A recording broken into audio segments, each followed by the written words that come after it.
G'day, I'm Sean. Welcome to the CarExpert Podcast. We've got a slightly smaller week than normal, but no less interesting this week. Don't turn them away before we even start. No, well, we're going to get straight into it. We're going to talk about the Apple car, the iCar, I guess you could say. Is it happening? Is it not? It's sort of floated to the surface again, and we're all a bit surprised by that. We're talking about Tesla Model Y. They've slipped another update in there for its users, and they're a little bit surprised by the cost and what it can do. And we're going to talk about what is the best first car you can buy your youth. But joining me to help talk about that, our resident youth, Jade Credentino. How are you? I only buy one year. Scott's a year up. Close enough. Well, Scott is the senior on the couch, though. So, Scott, colleague. As our ageing, ungracefully correspondent. Yes. Guys, the iCar has been burbling to the surface again, hot off the back of an Apple iPhone 15 launch that they just had. This hasn't come from Apple, though. It's come from an insider who is generally in the know of what's going on. But I don't want to spend too long on the Apple car because, let's be honest, it's kind of stupid, but give us a little bit of information about it, Scott. So Apple has, once again, apparently been forced to delay this project. What a surprise. The story of the Apple car is kind of like War and Peace at this point. It was going to happen, it wasn't going to happen. Apple was out there talking to the likes of Hyundai for a little while there about manufacturing together. But at every turn, there's been some problem. With Hyundai, it was that Apple wanted to control all the data in the car, and Hyundai said, well, no, if we're manufacturing the car, we get to maintain some semblance of control. There's been supply chain issues. They've had engineers leaving.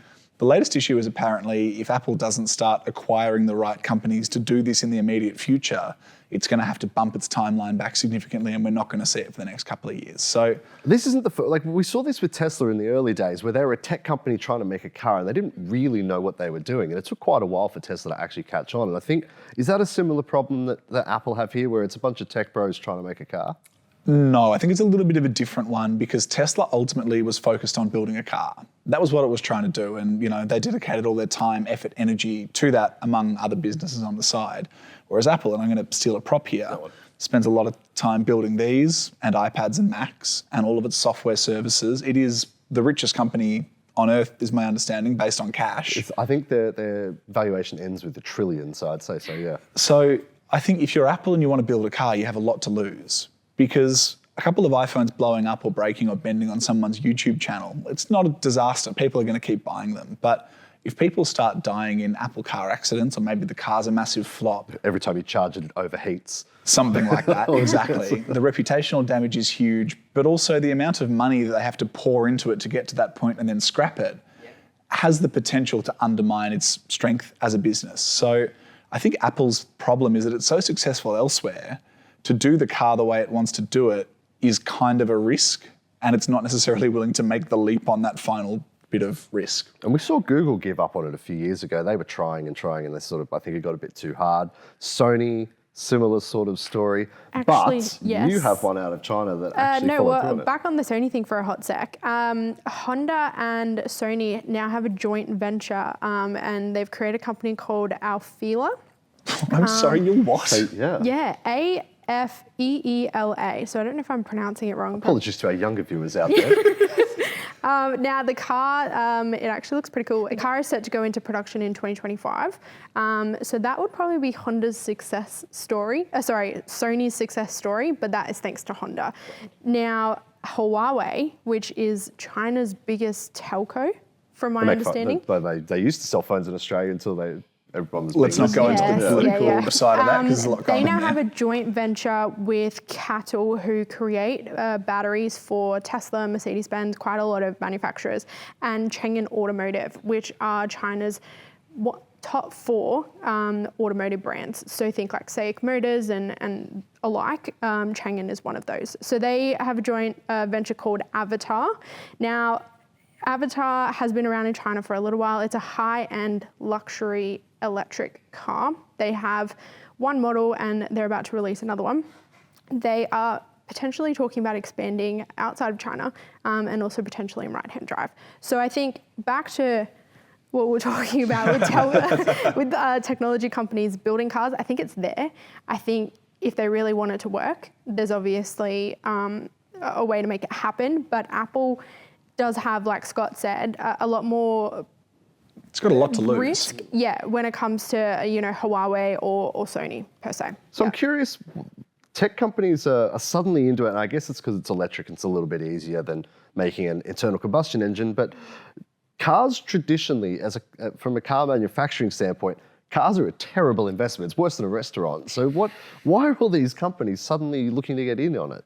I think there's a couple of things. One of them is, the switch to electric has made this all of a sudden a very different problem to solve. I mean, if you're Sony manufacturing the millions of parts required to make a, internal combustion engine, differential transmission, all that sort of thing, there is absolutely no crossover with your business that you do at the moment, so why the hell would you bother? But if it's essentially a bigger battery than you already have, you have the facilities to manufacture batteries, you have the knowledge to do electrical systems, I think that's probably part of the appeal. I think the other side of the appeal, and what Sony's done quite a lot of talking about, is the data and advertising side. Sony's first concept car before it paired up with Honda had screens all over the dashboard with the intention of showing you Sony content. They have a music studio, they have a movie studio, and if they don't want to show you their content, they can sell that space to someone else. Ford has talked about something similar with autonomous vehicles, when or if they eventually happen. There's this data goldmine and this advertising goldmine that these tech companies aren't tapping at the moment beyond maybe CarPlay or Android Automotive. And this is one way for them to get into it. But as we know, building cars is really hard. As Tesla took a long time to figure out.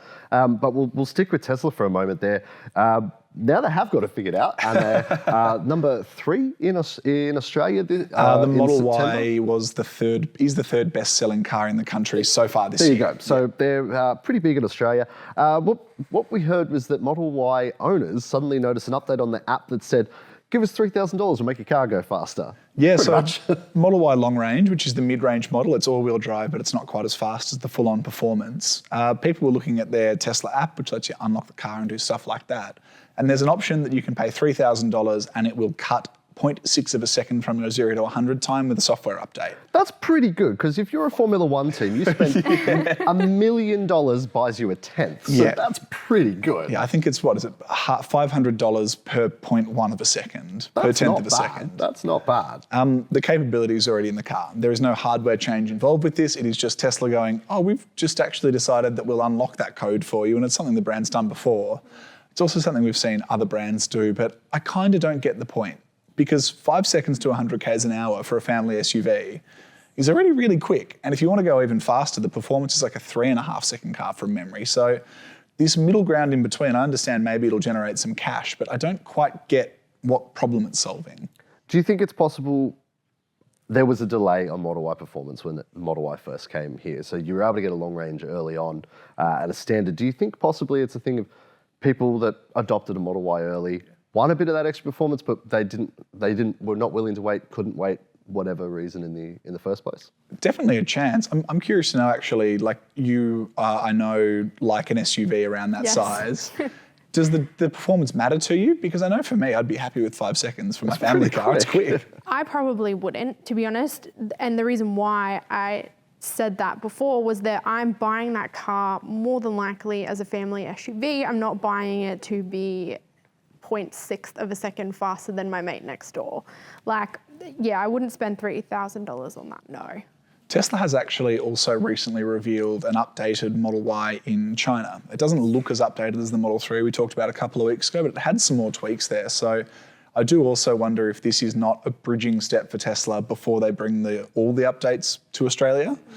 I just hope the updates include more comfortable suspension, because the Model Y, for all of its strengths, it does not ride very well. It doesn't, and going faster in that car is not necessarily a good thing, as we experienced at Lang Lang. The faster the Model Y goes, the less stable it actually becomes. I'm curious though, and this might be a kind of a hard question to answer, but with electric cars and software controlled cars becoming more and more prevalent, is there something that you'd like to see that, you buy a car in the dealership, brand new, but you go, well, I don't really need that feature, but then down the track, it might be an option to purchase? what's one of those features you could think of? Yeah, so I actually want to touch on, this is something that BMW is looking into with subscription services. Don't say subscription heated seats, Jay. They've killed it. Oh, good. They Anyway. did kill it, yes. But what I was going to say is lately Tesla and Polestar both have access to like YouTube on the infotainment system. I think that would be something that while I don't have kids and I don't need that streaming service, I wouldn't want to pay for it. But then if you're on a long road trip and your kids are going insane, having to pay maybe $50 a month to have a subscription service available on my tablet so I can keep my kids entertained while I'm going away for the holidays would be quite valuable to me. What about you? I'm anti this entirely. I just hate the idea. I hate the idea of it. I hate with a burning passion when you are playing a video game, for example, and you get to a certain point and you can either play the game or they let you pay to unlock more functionality. It drives me insane that Apple is constantly trying to get a couple of bucks a month for me to pay for more iCloud storage. I'm completely exhausted already of the fact that the modern tech world is constantly trying to reach into your pocket and take out a monthly payment. So I just want my car to be my car. I will pay you for the things I want when I buy it. They will be there for the life of the car. Do not try to take more money from me afterwards. And I have a fundamental problem with the way that... real riled Yeah, up. I'm angry. I have a fundamental problem with the fact that when BMW introduced these heated seats, they tried to spin it as a benefit to us. They said to us, well, if you don't use them, you don't have to pay for them. But that hardware is fitted to the car, and BMW is not a charity, so you're paying for the heating elements in the seat. They're just switched off with software. It's just... And there would be nothing worse than getting into your car and you are literally getting frostbite on your backside and you're trying to enable your subscriptions. And Why are you sitting on an ice pack, Sean? Just like, it's the most moronic feature. What about you, Sean? I'm with Scott, in all honesty. Guys. I buy the car, it's like, imagine if you bought a ute, like a mid-spec ute. You don't have to imagine that hard. You already did this. But imagine you bought a Range or a D-Max as a mid-spec, and then you were like, oh, in 6 months I'm just going to be able to option it up to a wild track top spec. You're just like, why? Why wouldn't you just buy that in the first place if that's the thing that you're going to want? I think Jade's got an argument here. Hang on. I don't have an argument, but I can understand why some people would find that appealing and why people like me who one day want to have a family but don't necessarily want to drive a family car right now will have that option where I don't need to spend an extra 60 grand in 3 years or 2 years when I decide to have kids. But you don't. You spend $600 on an iPad.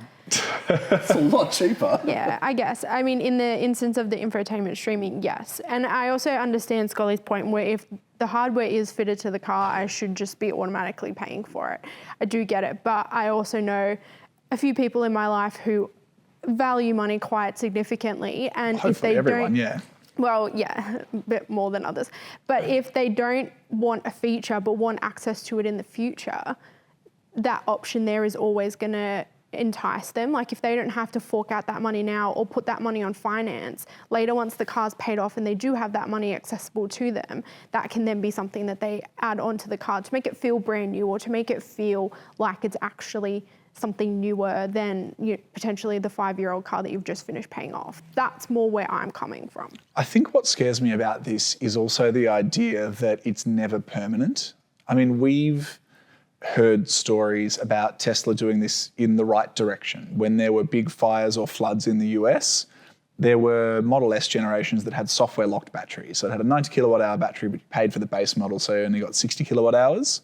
And Tesla used over-the-air update to unlock the battery capacity so people could go further and get away from danger, which is an awesome story. But the idea of either a glitch taking away functionality that I've paid for, or a car brand arbitrarily deciding after 3 years that it's changing its policy, I needed to pay again, or me going to sell the car and the next person having that feature deactivated for them so they pay for it twice, it just... The control that these car companies potentially have over your vehicle agree with you. makes me really uncomfortable. And maybe that's naive because any car with CarPlay or a sat-nav system or online services is tracking your every move and constantly communicating with head office, the cloud, etc. But I just feel like it opens a door I don't want opened. And already it's starting. I'd like to stay clear of it for as long as possible. Yeah, I understand. Well, if you want to stay clear of one of these cars that track you and you want to get a deal on a brand new car that doesn't track you as Not much, a good segue. head to Google and type in "Help Me Car Expert." We can connect you with a range of dealers across the country to get into a brand new car sooner and for possibly a better price. So head to Google, type in "Help Me Car Expert," and if you do use the service, leave a comment and let us know. How was it? What car did you buy? And would you tell your friends about it? All right, we'll move on to our review this week, semi-review actually. We're just going to keep this one light because it's a small review for a very small light car. It is a light Yes. car. Now, if you may recall, a couple of weeks ago, Scott taught Jade how to drive a manual car. And then she took those brand new skills onto the launch of the Mazda 2. And by all accounts, well, actually, we haven't had a bill from Mazda yet, so I guess you did okay, didn't you, Jade? Just quickly, you got a lesson from the F1 medical car driver, didn't you? Yeah, that was sick. So he was like Carl Rondler. adamant. Yeah. He was adamant that, he was going to teach me a few things about the car, and it was actually really cool. So Did he teach you how to very go lucky. over a rumble strip on two wheels like he does in the You Aston want to Martin laugh? DBX? I think he did it in a very safe environment on a racetrack. private thing. I think he did show me. He was obviously in the driver's seat, but he did show me a few cool driving skills that I would never be able to replicate in my life. But yeah, it was a really cool experience. But anyway, tell us a little bit about the Mazda 2, Jade. Yeah, so this is also my first review on the CarExpert.com.au website. So if you haven't seen it, go and check it out. Let me know in the comments what you thought of the Mazda 2 based on my review. But I had never driven a Mazda 2 before. As Scott mentioned in the previous episode, SUVs are usually my thing. So getting into one of the smallest cars available in Australia was a little bit scary. Now, the launch took us on a combination of windy roads and highways, and automatic and manual. Now, I didn't take the manual on the road. I kept it in like the test track that Mazda set up for us. But it was actually a really cool learning experience where it kind of inspired me to, encourage more people to go and learn manual, and the Mazda 2 is a great place to start. So yeah, only praise for the Mazda 2, and the reason why I say that with a little bit of hesitation, the segment keeps losing manual transmission and it keeps getting more expensive. So Mazda's done a really good job at keeping the manual. It is in the middle range price-wise of the segment. So there's obviously cheaper alternatives if you're looking for an automatic. But yeah, otherwise it's a pretty good car. You've driven it recently, haven't you, Scott? I mean, I don't know how you did. From the back seat, I'm presuming. Look, you'd be surprised. There are some very big cars that drive small, including this in Patrol we talked about last week. There's not as much room in there as you'd expect up front. The Mazda 2 I don't have that problem. I don't think you would either, but anyway. It must be nice. But the Mazda 2 is a small car that drives big. It actually has quite a bit of space up front for me. You just wouldn't be able to get in behind me. It is now an old car. Mazda has updated a big chunk of its range in Australia. The new Mazda 3 was kind of the standard setup, but all the way through to the CX-90 now, it has a heavily overhauled lineup, and the Mazda 2 is a heavy facelift on a heavy facelift. So it feels old in some ways. The interior is getting a little bit old, the tech's not great, but fundamentally it's still a really good little car to drive. It's really good fun and it's very economical. I think the other thing I really like about it is there's no rubbish or no tricks or no sort of pretense with it. It is an affordable, economical little car. It's not meant to be a sports car. It's not a hybrid or trying to be electric or anything like that. It just does what it says on the tin, and there's definitely still a place for that. So it's, I guess you could say, it is a pretty good first car, which brings me to the question I wanted to ask you guys. If you had, it's around 25 grand. Yeah, give or take. Yeah, so if you had $25,000, not including the Mazda 2, because I want to get some other variety here, and you were to buy or suggest to someone a first car for their 17-year-old to get into, what would you go? Jade? Okay, Scott? cool. No, whatever. That's been passed off to me. Okay, I don't mind. I would look at, depending on how much space you need, I'd look at an MG5. The question with that car is how much do you value active safety equipment? And if you're a parent buying your kid their first car, you probably do value it. But it's probably still safer than a 96 Festiva, though. it is definitely, going to look at. I'll confidently say that. Does that definitely. have airbags, Sean? No. Only Face is the airbag, yeah. But it is quite a spacious car, the sedan. I think it's quite a good looking car, and I drove it briefly. It drives quite nicely for less than 25 grand. If you do want all that active safety kit, you'd have to look elsewhere. But fundamentally, it still comes with all the airbags and physical crash protection. It just doesn't have anything beyond autonomous emergency braking. So no blind spot, rear cross traffic, that sort of thing.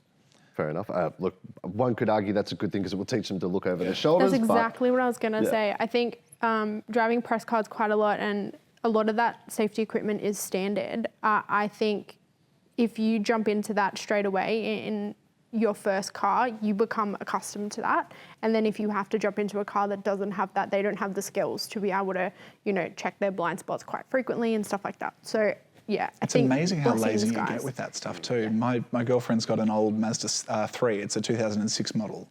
And I grew up in a big car with no reversing camera. My first car was a Subaru Liberty from the mid-2000s. But I can't park her Mazda 3 without the help of a shop window or something because I'm so used to having cameras and mirrors that dip, and the adjustment happens really quickly. But once that skill goes, it's hard to get back. Yeah, I agree. Yeah, so Scott Colley, bad driver. Jade, we already knew that, John. What's your pick for under 25 grand? I'm going an i30 manual. Does that have blind spot monitoring? I don't know, actually. The new ones might. I need to double check that.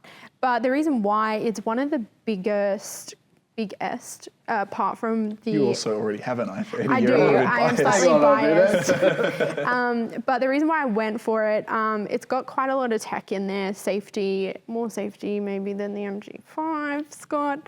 And it's also pretty reasonably sized. It's a lot bigger than quite a lot of the other options in the segment, which means that you can grow with it. It's not something that you're going to spend, 18, 19, 20 grand on, and then in a couple of years, once you start going on road trips or things like that outside of, your everyday life, it becomes too small. So that's going to be my pick. What about you? Actually, I like the idea of your Hyundai one, and the reason being is that there are a lot more Hyundai dealerships than MG dealerships around. And they're working on that. The MG thing's happening anyway. Let's not go down that rabbit hole. If you're a young person, and I can only speak for myself, when I was young and on my Ps, I drove everywhere, hundreds of kilometres every week because I just could. And I think that the ability to be able to go places in your Hyundai, you're going to find a service centre. If anything goes wrong, you're probably going to be okay. Compared to an MG, for instance, I think there's a lot more comfort in the fact that Hyundais are much more of a legacy brand than MG. But I also see where you're coming from with the MG. I think it's like, look, let's be honest. It's a lot of car for the money. The Chinese are on the way up. There's no question with their cars. What would you do a i30? If you didn't do either or, would there be another car? Picanto, man. Picanto. Actually, the Picanto is really cool. But it's a great little car. And I think, the warranty and the servicing on those cars are really good. If you're a 17-year-old, you're going to crash it. You're going to bing it at the car park. You're gonna bump back into something. Having a cheap little car like that is perfect. Easy to fix, easy to maintain. Can't really go wrong.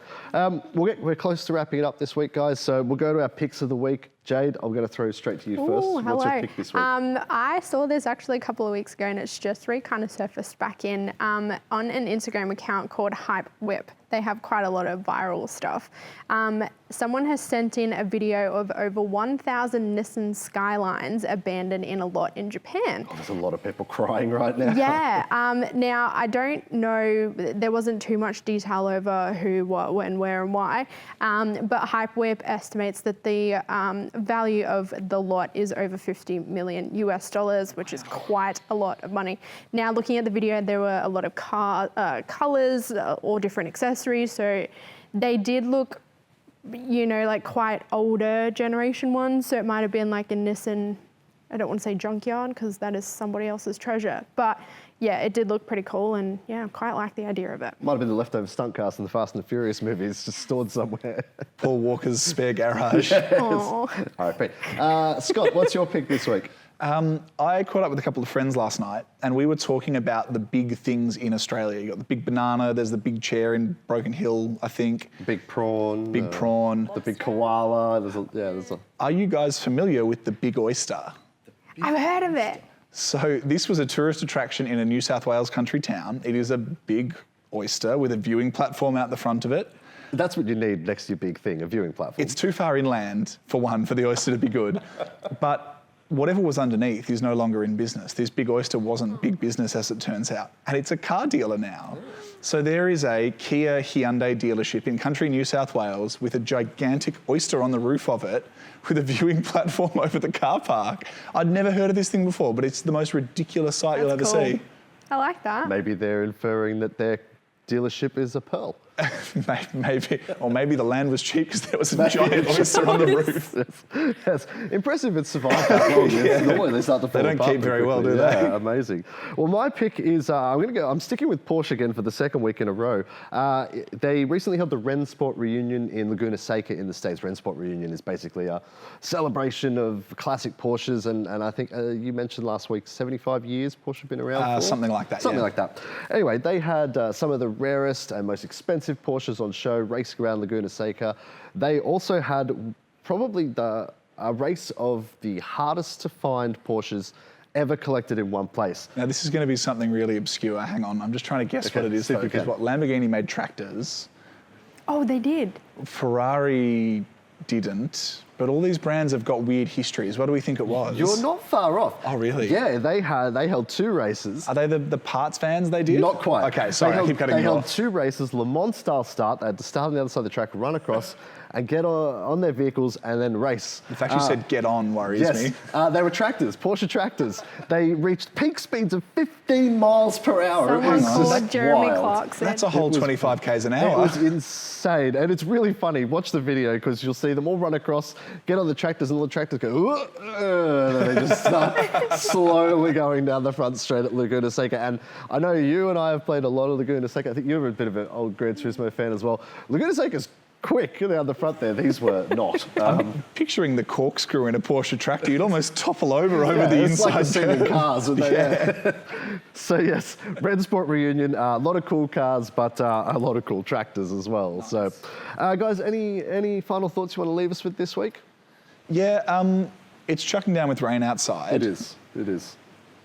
I have decided I cannot buy a ute that doesn't have full-time four-wheel drive. Oh, okay. Recently drove a Hilux GR Sport. It's got chunky tyres and it's only rear-wheel drive on the sealed surface. God, it gets boring. Trying to pull away and the wheels spinning all the time, even if you're gentle on hills and stuff. That is my takeaway for this week. Right. So Scott's got a heavy foot. Jade, any final thoughts you want to leave us with? Yeah, I think we did a pretty good episode this week. I'm very happy pat on with the back it. for us. Yeah. Well done, guys. Thank you, Jade. Appreciate that. Well, we'd like to thank all of you for joining us this week, and we're going to be back next week with another show, lots of exciting stuff, so make sure you subscribe for that. Guys, thank you for joining me. I'll see you next week, and I'll see all of you next week as well.